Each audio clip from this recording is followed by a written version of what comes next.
Babe. Yes. Sasa nilikuwa nakwambia about hiyo wedding yetu, unaona? Kwani babe unisikize? Ngoja kidogo babe. Ngoja nishike simu. Dakika moja tu. Sawa?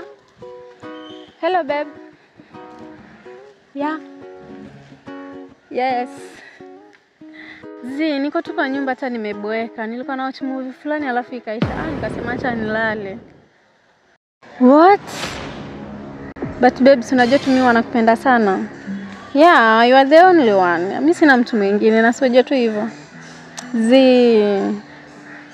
No, mimi hata niko tu kwa nyumba nimeboeka.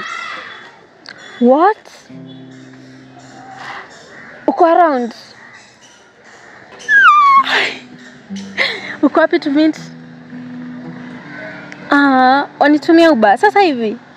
Okay, babe, I'm coming right away. I miss you, I love you. Take care, on my way, babe. Sawa. Babe, nimepigiwa simu na mamangu. Anataka nikimbie nyumbani haraka, kuna dharura. Sawa, bye.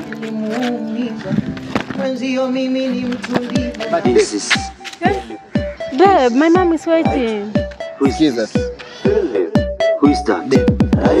Unajua siku zote akufukuzea akwambii toka.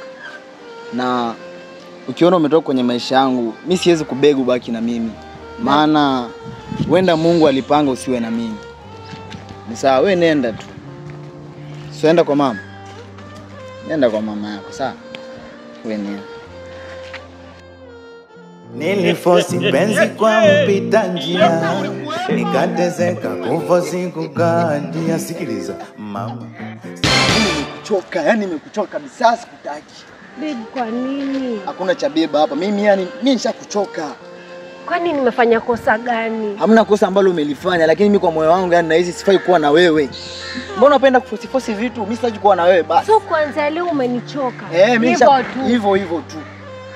Lakini baby, siku moja utakuja unikumbuke. Nitakumbuka nini mimi? Utakuja unikumbuke. Mimi kichwa changu kinawaza vitu vingi, pesa, ndakukumbuka wewe. Unamaanisha upata msichana mwingine? Nimepata. Sawa, nimepata. Who is this? Philip. Who is that? Right? Philip. Mwanaume kama huyu jamani. Utakuja unikumbuke. taki ushenzi, mimi nataka mimi na wewe ndo basi. Right. Kumbuka tulikotoka mimi na wewe. Tumetoka sana mbali mimi na wewe. Hamna cha mbali. Yaani kama tumetoka mbali, hapa ndo mwisho wa huo mbali. Hapa ndo mwisho. Ni sawa, lakini utanikumbuka. Nikumbuke nini? Acha kuforce vitu. Kama imepangiwa tusiwe na wewe, hatutakuwa na wewe. Sasa ulikuwepo? Ulikuwepo? Who is that? Philip. Yaani hata ajua tulikotoka ni mbali. Yaani ameamua kuniacha mimi. Kisa simu tu. Nimeamua kupumzisha moyo wangu, maana siku nyingi unateseka juu yangu, kutwa kupelekwa vutana.